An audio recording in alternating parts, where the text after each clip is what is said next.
Natasha. I'm Putri. Hi, my name is Farid.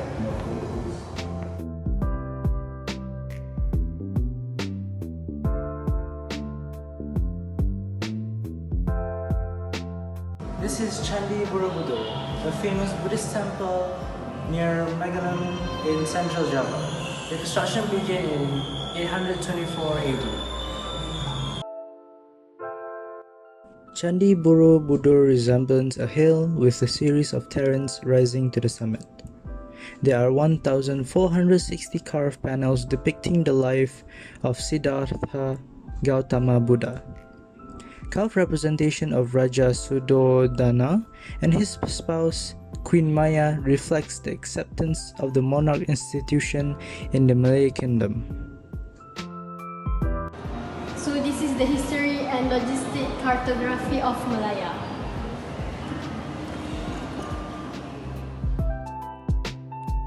The knowledge about Malaya's location has begun as early as 2nd century. The Chinese and the Middle Eastern were among the pioneers to locate and to map Malaya's geography. Although various design and perceptions about Malaya geography had been forwarded, the maps produced were incomprehensive. The history of Malaya's cartography was in line with the development of European exploration, notably by the Spanish, the Portuguese, and the Dutch in the 15th century. This is the historical records of the existing early kingdoms in Borneo. Remnant of artifacts consists of jewel box, copper gong, gantang, and lela. This is Islamic influence in carving and embroidery. The coming of Islam to Malacca saw the art of Islamic calligraphy that alive and influenced several features of life of the Malay community. The beauty of this art was highly valued by Malays and they influenced it as art element to enhance their handicrafts, for example in weaving and embroidering cloth as well as in carving metal or wood. This is the Malacca trade coinage that is used back then in the Malacca's heyday. This is the coins that is using for trade.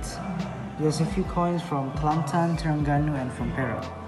Here's the difference between yesterday's and today's currency.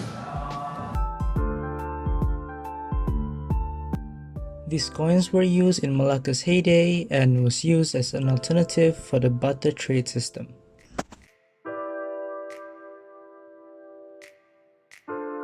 So this is a mirror of Hang Tuah, a legendary Malay warrior. He's very well known in Malacca Empire.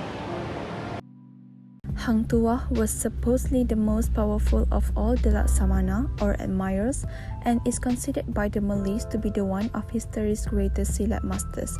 Hang Tuah is held in the highest regard even in present-day Malay culture and is arguably the most well-known and illustrious warrior figure in Malay history and literature. So this is the Royal Throne of Perak, which has been used for the installation of the Royal Highness of Perak several years. This royal throne has been used during the installation of His Royal Highness Sultan Iskandar Shah in 1918. Since then, it was used during the installation of His Royal Highness Sultan Abdul Aziz Al-Mutasim Billah Shah in 1938. And His Royal Highness Sultan Idris Iskandar Al-Mutawakil Shah II in 1963 in Kuala Kangsar, Perak. This is the bunga emas, which also known as golden flower. The bunga emas, made of quality gold, was a special gift sent triennial by the sultans of the northern Malay states of Kedah, Kelantan, Terengganu, and Patani to the once powerful king of Siam in Bangkok as a symbol of friendship. The sending of the bunga emas began in the 14th century and ended on the 19th century.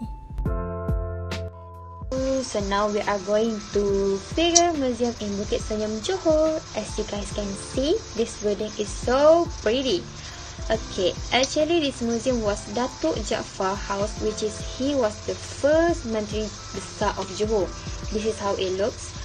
It was filled with rich furniture from Europe and decorative items from all over the world. Okay, jom kita tengok benda lain. Okay, so now we are at Serambi Ghazal. Okay, jom tengok ada apa kat sini. So the Ghazal instrument available are from two types of music instruments, which is harmonium and tabla. Both types of instruments were originally brought by an Indian music teacher named Alpo.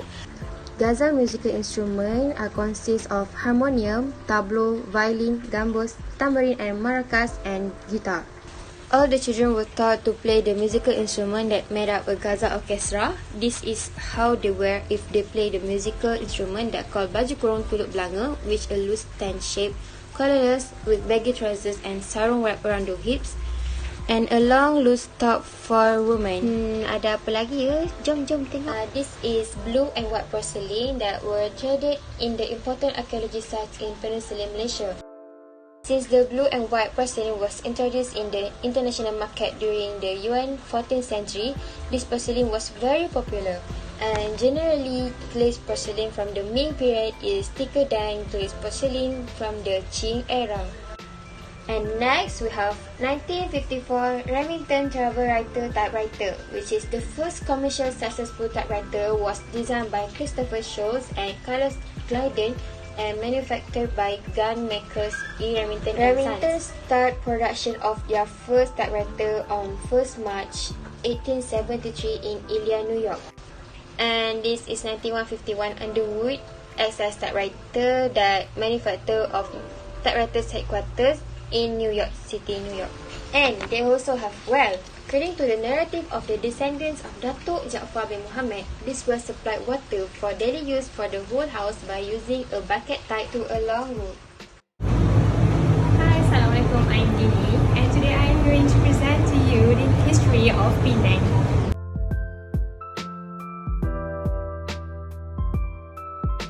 You guys ever heard of Boria dance?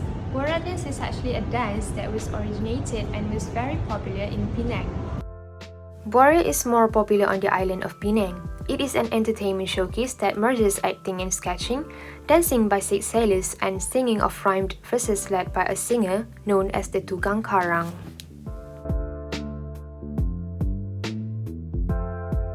First, I am going to present you guys the founding of Penang.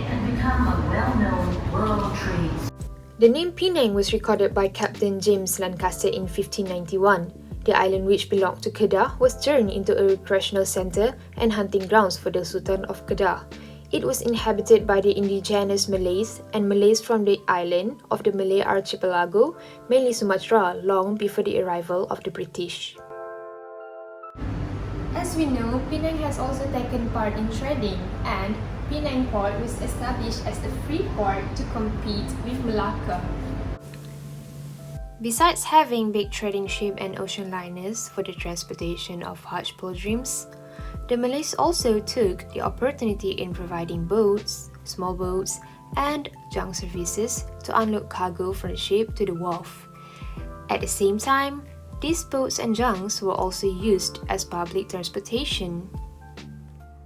Okay, so we had so much fun touring and exploring around the museum while gathering up some knowledge we know about our beloved country. My favorite part was when I get to see all the artifacts right in front of me. Yes, I enjoyed it too.